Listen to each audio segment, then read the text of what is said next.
પાટણ શહેરના બગવાડા ખાતે માજી ધારાસભ્ય ચંદનજી ઠાકોરને લોકસભાની કોંગ્રેસની ટિકિટ મળતા કોંગ્રેસ કાર્યકરો દ્વારા આતશબાજી કરવામાં આવી, જેમાં ખૂબ મોટી સંખ્યામાં કાર્યકરો ઉપસ્થિત રહી આતશબાજી કરી ઢોલ વગાડી ચંદનજીનું જોશપૂર્ણ માહોલમાં સ્વાગત કરવામાં આવ્યું.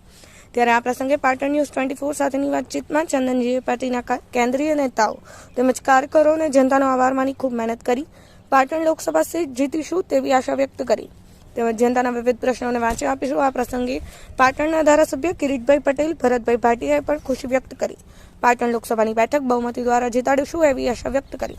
તેમજ આ પ્રસંગે ડોક્ટર બાબા સાહેબ આંબેડકર, રાજવી સિદ્ધરાજ જયસિંહ અને સરદાર વલ્લભભાઈ પટેલની પ્રતિમાઓને પુષ્પહાર અર્પણ કરવામાં આવ્યા. ભરત એલ જોશી, પાટણ ન્યૂઝ 24, પાટણ.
हमारा राष्ट्रीय अध्यक्ष मल्लिकार्जुन खड़गे साहेब, सोनियाबेन, राहुल गांधी અને અમારા ગુજરાત પ્રદેશ કોંગ્રેસ સમિતિના પ્રમુખ સન્માનીય શક્તિસિંહભાઈ, સન્માનીય અમિતભાઈ ચાવડા સાહેબ અને પાટણ લોકસભાના જે ધારાસભ્યો અને અમારા જિલ્લા અધ્યક્ષ સન્માનીય ગેમરભાઈ અને મારા સાથી મિત્ર કિરીટભાઈ પટેલે જે ટિકિટ અપાવવા માટે જે મહેનત કરી છે, સહમત કરી છે, બદલ એમનો ખૂબ ખૂબ આભાર માનું છું.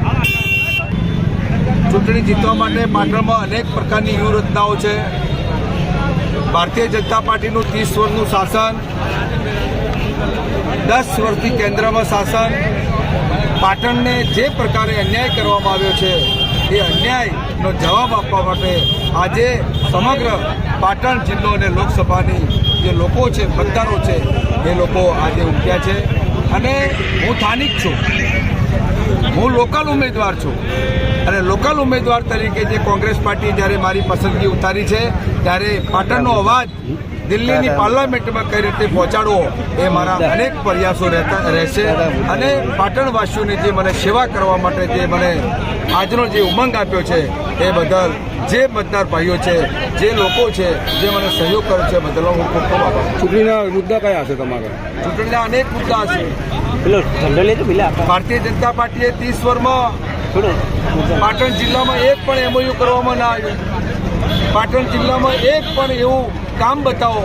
વર્લ્ડ હેરિટેજ તરીકે રાણકીની વાવ મૂકવામાં આવી, પણ આજે ફોરેનર કોઈ રહેવા આવે તેની રહેવાની કોઈ સુવિધા નથી, કોઈ સગવડ નથી. જે સ્કૂલ બની છે જે કેન્દ્રીય વિદ્યાલય બન્યું છે એ કેન્દ્રીય વિદ્યાલયમાં આજે કેટલાય વર્ષથી ધૂળ ખાય છે, એની અંદર શિફ્ટ કરવા માટે અહીંના જે સ્થાનિક લોકો છે, અહીંના જે લોકો જે ચૂંટાઈને દિલ્હી ગયા છે એમને પણ તસ્તી નથી. આજે સિદ્ધપુરમાં એક પણ સ્ટોપેજ નથી. આજે સતલાસણમાં પણ રેલવેના અનેક પ્રશ્નો છે. આ પ્રશ્નો પાટણમાં પણ બેરોજગારીનો જે પ્રશ્ન છે, મારો યુવાન માટેનો જે પ્રશ્ન છે, ખેડૂત માટેના જે પ્રશ્નો છે, એ અનેક પ્રશ્નો ઉઠાવીશ અને આ મારી વ્યૂહરચના છે. અને અમારી જો કેન્દ્રમાં સરકાર બનશે તો આને બધાને સફળતા કરાવશું અને એની લડત આપી અને પાટણની પ્રજાને પૂરતો ન્યાય અપાવવા માટેના પ્રયત્નો કરશું. Thank you. 3 પાટણ લોકસભાની સીટ પાટણના જાણીતા બિલ્ડર, પાટણમાં જેમનું ભામાસા તરીકે એક નામ ઉપસી આવ્યું છે એવા ભામાસા અને ઠાકોર સમાજના, પરંતુ સર્વ સમાજને સાથે લઈને ચાલનારા એવા ચંદનજી ઠાકોરને કોંગ્રેસ પક્ષની ટિકિટ મળી છે. ત્યારે અમે પાટણવાસીઓ, પાટણ મોવડી મંડળ વતી પ્રદેશનો પણ અમે આભાર માનીએ છીએ. અમે આ સીટ જીતવાના છીએ નક્કી છે, પણ સાથે સાથે આજે પાટણનો, ગુજરાતનો કે ભારતનો જે વેપારી વર્ગ હેરાન થઈ રહ્યો છે, જે યુવાન અભ્યાસુ દીકરા દીકરીઓ હેરાન થઈ રહ્યા છે, જે નોકરીયાત લોકો આજે બેરોજગાર છે, ઘણા લોકોને નોકરી મળતી નથી, મહિલાઓ ત્રાહિમામ પોકારી ગઈ છે. આવા સમયે, આવા કપરા સમયે જ્યારે કોંગ્રેસ સરકાર આવશે તો અમે વેપારીઓનું હિત, યુવાનોનું હિત, મહિલાઓની ખાસ સુરક્ષા અને જે નોકરી વિના જે બેરોજગાર યુવાનો ટળવળે છે એને નોકરી કેમ મળે, પોતાનું આર્થિક પગભર કેમ થાય, એ રીતે અમે સતત પ્રયત્નો કરીશું. આજે ટિકિટ જાહેર થઈ છે ચંદનજીની, તો આપ શું કહેવા માગો છો ધારાસભ્ય તરીકે? સાહેબ, આજે પાટણ લોકસભાના ઉમેદવાર તરીકે કોંગ્રેસ પક્ષે અમારા સાથી મિત્ર અને અમારા પૂર્વ સિદ્ધપુરના ધારાસભ્ય ચંદનજી ઠાકોરની પસંદગી કરી છે.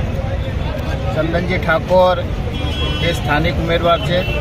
વર્ષોથી પાટણ શહેરની અંદર અને પાટણ જિલ્લાની અંદર એક જાણીતા બિઝનેસમેન, ઉદ્યોગપતિ છે. ઠાકોર સમાજના અગ્રણી છે, પ્રમુખ છે અને વર્ષોથી ઠાકોર સમાજની સાથે સાથે અન્ય સમાજની સાથે સેવાકીય પ્રવૃત્તિઓ સાથેથી સંકળાયેલા છે. એટલે કોંગ્રેસે એક મજબૂત ઉમેદવારને પસંદ કર્યા છે અને અમે કોંગ્રેસના ધારાસભ્ય તરીકે એમને જીતાડવા માટે તનતોડ મહેનત કરી.